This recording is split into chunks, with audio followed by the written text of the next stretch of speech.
If you've been listening to Dateable for a while now, you know that we're all about pursuing what works for you when it comes to dating, as long as you are intentional about it. The goal is to be honest about what you want. And sometimes that's casual dating or a fling. That's why we're so glad the app Fling exists if you aren't really in the market for a long-term relationship. It's time to remove the stigma too. Casual dating is absolutely a valid, confident choice if that's what you want at any age or life stage. The key is being aligned with your partner or partners. Fling is designed for women in mind. It's completely free to join for us ladies. You also get to choose who can see you, share photos privately, and keep things discreet, which gives you more control over the experience. So if you're looking to have a little fun while you're single, download the Fling app in the App Store or visit fling.me today.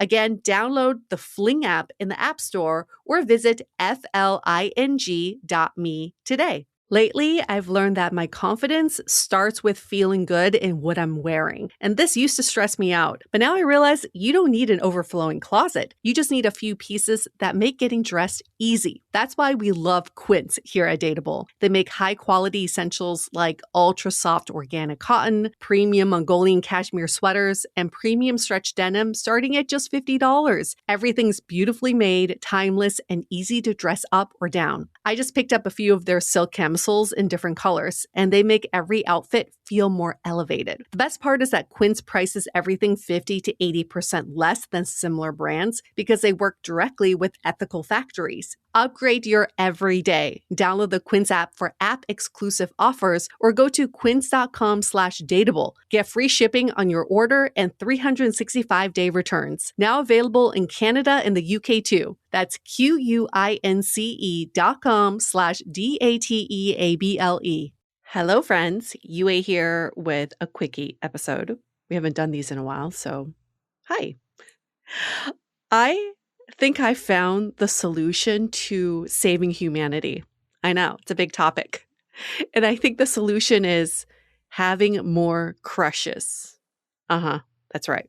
I'm having this realization because, long story short, I'm going through perimenopause, dealing with some hormone changes, recently got on a new pill. So I'm being pumped with more hormones than normal, which is bringing me back to my teenage years. I'm starting to have all of these feelings and memories come up from when I was a teenager. And let me tell you, I was so boy crazy when I was a teenager. I was psycho. I was legitimately psycho. But it was so fun because I had crushes. I remember my first crush.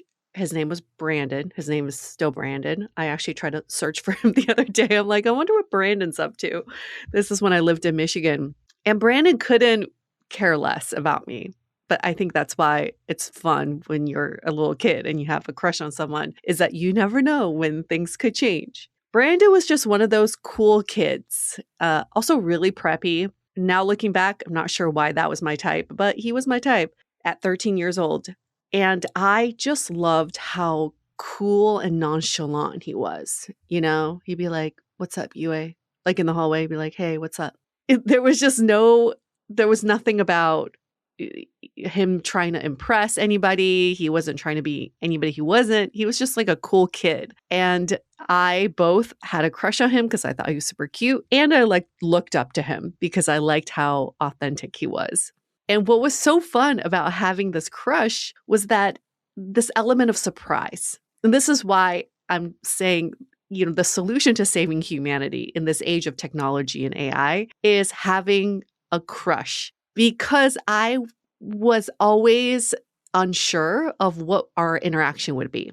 That's what you get when you have human interactions. When you're interacting with technology and AI, it's very predictable and in a controlled environment. When you have a crush, you have no idea what's going to happen. So there'd be days, he'd be just cool and nonchalant and kind of ignore me. Or other days, there would be a little bit more friendliness, or maybe he'd linger a little bit longer after class, or say something about a shirt I was wearing.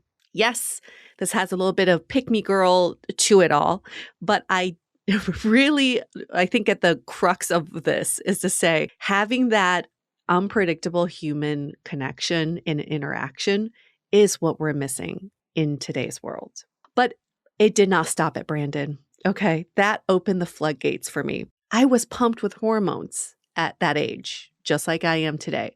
So I was like, yes, who's next? And for some reason, I'm just looking at my patterns. All of my major crushes when I was a teenager, all of their names started with B. So my second crush, his name was Brad. Oh, yeah. Bradley, people called him.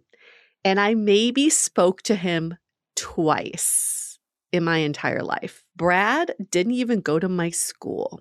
So this is when I was living in East Lansing, Michigan. My parents worked multiple jobs, so they'd be out all night working late shifts. And my friends' parents didn't want me to be alone. And they were very devout Christians, and they would go to church every day. And every Wednesday night, there would be a youth group at their church. And this would be in Lansing, Michigan. It's like a 40-minute drive from East Lansing. So it's not close. But my friend Christina would bring me with her, and her family welcomed me. And, they really felt like this would be a good environment for me. So I'm not at home alone all the time. And in youth group, Brad was the son of the preacher. Oh my gosh. I don't know. So bad. I know. Don't come at it. Don't come at me, please. He was prominent in this church, but he was so cute. And he was like a year older than me. So he'd be in the youth group, but there'd be like 30 kids in this youth group. And I would just be drooling over this guy. Like, oh my gosh, Bradley's so cute. And he was so kind and so sweet too. So this is how I showed my love for Bradley. This is why I think I was such a psychotic kid. Remember radio shows back in the day? You can do call in and you can, broadcast a message on the show. So I used to call into radio shows all the time to win prizes. I've won a ton of shit on these radio shows. Like the biggest prize I ever got was this Melrose Place prize package. It included a hat and a t-shirt and a poster. I was like, yes, because I was caller number 97 or whatever. Okay. So I was caller number, whatever the lucky number was. And this was like love night. And you can broadcast and profess your love to someone on air. And I got on and I said, Bradley, insert last name. This is UA. You may remember me from youth group. I just want to say I really love you. And if you hear this right now, give me a call and I left our landline number, like our family's number. And the producer was like, whoa. No. You can't say your phone number on air. And I was like, why not? I need Bradley to know that I love him. That's how crazy I was. And I remember thinking, like, this is such a good idea. He's going to hear this. He's going to remember who I am. He's going to want to call me. He's going to, want to pursue something with me. Whatever. Crazy. So that was Bradley was my second crush. My third major crush was in high school, and his name was Bo, B-O, short for Bowden. He was in a band. He had long hair. Bo was sensitive, but also badass. He was a year older than me. And I was so in love with Bo. I would repeatedly write UA and Bo on all my notebooks, as kids would do back then. But I remember I was relentless. We had, these dances like Sadie Hawkins, is that what they're called? Where the girl asks the guy to the dance. I was so shameless. I would ask him for every one of these dances, and I think he's never said yes. But in a kind way, he rejected me every time. But he was very kind about it, and he, wanted to tell me that he would really appreciate it. Dances were just not his thing.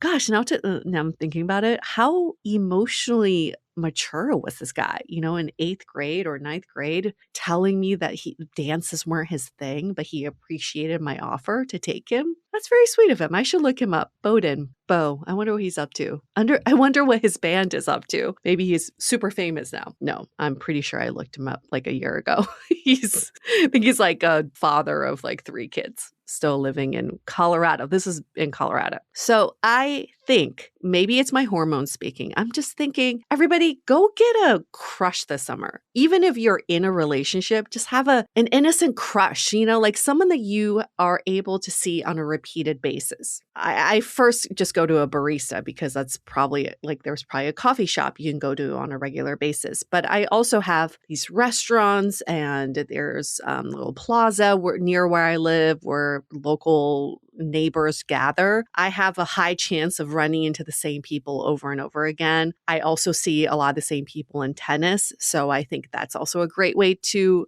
get a crush. And all I'm saying is, it's not about trying to get with this person or trying to date them. This is why I'm saying even if you're in a relationship, I think it's totally fine to have an innocent crush. What it does do is that it gets you excited about human interaction. It gets you excited to get out there. And there's this element of surprise and magic that we cannot replace with technology or AI. I don't think you can have a crush on an AI companion because everything is predictable. They're going to say all the things you want to hear. They're going to be supportive. They're going to be loving. But with a crush, one, you don't even know if you're going to run into them. And what's the interaction going to be like? And how is that going to be different from next time? And how are you going to react when you see them? And how are you going to react if you don't see them? It is all so unpredictable, but so exciting in my mind. Also, you guys need to just check me for a sec.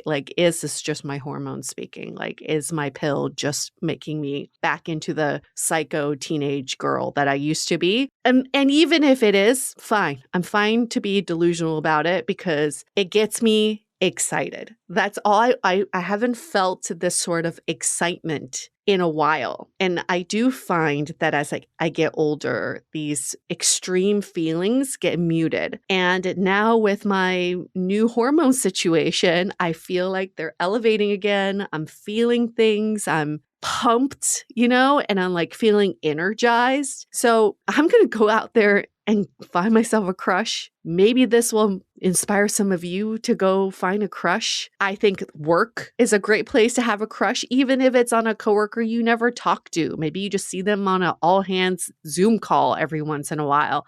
Who cares? You're not marrying this person. You're not trying to get with this person. That's the whole point. But you can have these fantasies about your interactions, which are completely unpredictable and fun. Okay, go get your crush. That's all I have to say. See you next time. Bye. Most people don't realize how much their personal information is being bought and sold every day. Data brokers are making billions, pulling details about you from public records and the internet, and then packaging and selling it, usually without your consent. That's how your information lands in the hands of scammers, spammers, even stalkers. It's why you get endless robocalls and why ads seem to follow you everywhere. That's where Aura comes in. Aura actively removes your data from broker sites and keeps it off. They also instantly alert you if your information shows up in a breach or on the dark web. But Aura goes beyond data protection. With one app, you get a VPN, antivirus, password manager, spam call protection, dark web monitoring, and even up to $5 million in identity theft insurance, all backed by 24/7 US-based fraud support. Other companies might sell just credit monitoring or just a VPN.